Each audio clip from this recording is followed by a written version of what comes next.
what they did to him. Call my sister in Florida. Don't do this. What are you doing? Oh my God! What are you doing? Put your hands behind your back like you're told. Put your hands. What are you doing? Oh, Jesus. Oh my God. Oh, please. Put your hands. Doing anything. Oh my God. 3 cops. That was the only way to get him to comply? 3 cops. You know why he's screaming like that? His wrist is broken, badly, and you'll see it for yourself. Shortly after, another officer who Smith was initially talking to, okay, this officer tells, I can't believe this happened, this officer who's there, who's talking to Arnelo Smith, after they do this to Smith, this other officer says to them, hey, by the way, that's the wrong man. Listen. That's him? No, that's the other guy. The other guy is over there. They pointed out 2 different people. Okay. They got the guy with a warrant. This guy, I had just got contact with him. I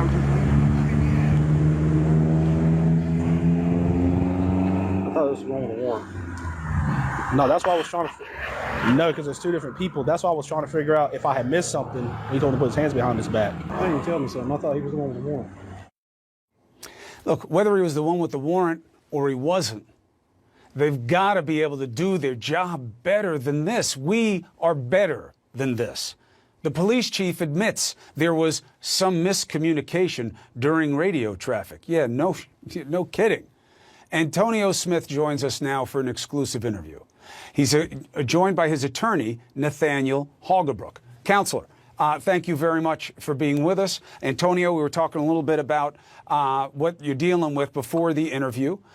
Thank you for having the strength and commitment to do this, Antonio. I know you're scared. I know you're worried about this. I know you're embarrassed. I know you're in pain. And just do me this one favor. Please hold up your left hand and show it the way you were showing it to me. All right. Now, everybody can see. You see that lump on the outside of his wrist? He broke his wrist. Antonio, was your wrist like that before this happened that day? No, it wasn't supposed to be just like. Right. All right. That was in February. He broke his wrist, and he broke his wrist because the way they threw him on the ground. Antonio, we pick up midstream there. You're on like the side of the road. What happened? How'd you get in that situation? You can put your hand down. Thank you very much, my friend. What happened? Actually, I was coming back from the store, waiting for my sister to send me some money like she always do. And I have a habit, because I did security like years ago, and I have a habit of like watching my surroundings and, just talking to myself. And then I happened to look back and I saw an officer car pull up. I was like, oh God, what are they doing now? What are they doing now?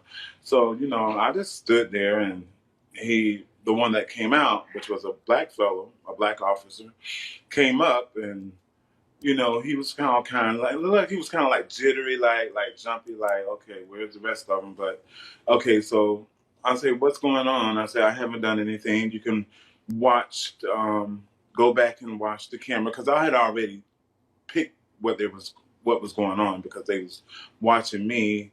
And plus, I don't know what else was going on. But anyways, he stopped me, and we did the procedure of the ID and everything. And all of a sudden, I told them what I was doing. Oasis Songs right here next to the El Rodeo. I told them what I was doing. I was waiting for. pretty much. So you're saying to him, I was waiting for money from my sister. I wasn't panhandling. I wasn't doing anything wrong. And and then you give him your ID. Then what happens? So he runs it down. So all of a sudden, I happened to glare back, and I saw a couple more running. I don't know how it went, but a couple more running, and I kind of got terrified. I said to myself, oh my God, it's one of these days where they're gonna probably arrest me and take me off, and probably won't find me anymore. That's the thoughts that I had, because I know how the law system there is. The times that I have called and needed them, and the laughs that they gave me, and the situations that I was going through. So at that time, I thought, well, maybe this is one of the moments where they arrest me and they take me off and they won't find me.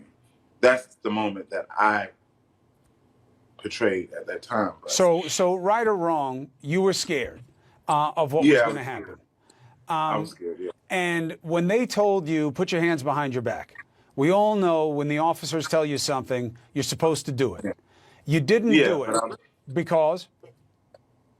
I was like in shock because what have I done? I knew I hadn't done anything, so I was more in shock and like, what is going on and why is this going on? Because I know I haven't done anything and the procedures just wasn't right.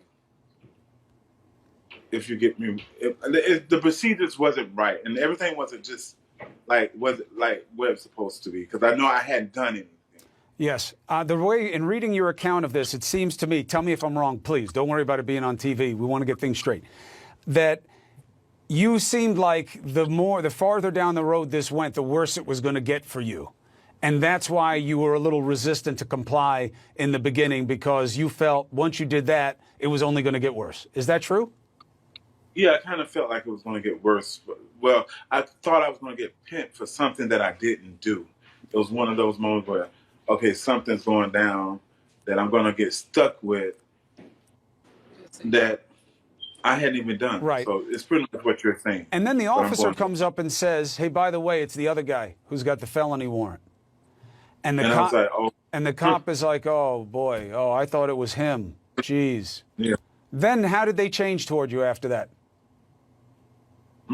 Actually, I had forgave them when they done it, but walking up the road and I'm far away from home, the pain just insists in like getting like worse and worse. And well, but didn't they know about your wrist? Didn't they offer to get you medical treatment or take you to the hospital? Yeah, I didn't know that it was going to be broken or either I thought I was going to be able to go through it. But I thought maybe, hey, maybe it's just sprung or whatever. But so they offered to get you help and you said you didn't want it? No, they wanted to give me help. They wanted to give me a ride to the hospital. They offered me help to go get to the hospital, but I told them maybe it's just a little sprung or something like that. You know, well, I thought maybe it was sprung. Right? You know what I'm saying? Mm-hmm. Did they apologize? They weren't. Yeah, yeah, they apologized. But I told them, I forgive you. We laughed about it, actually. Well, if you forgave them, but now you're going to sue, why?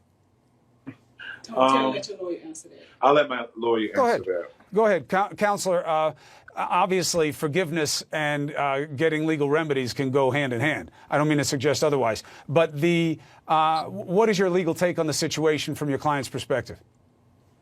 Well, from his perspective, as you've characterized this, Chris, this officer basically sneaks up on my client, then dumps him to the ground, and as the video shows, it's the wrong person. There was no reason for this particular officer to even to cause the case or this situation to escalate to the point that it did.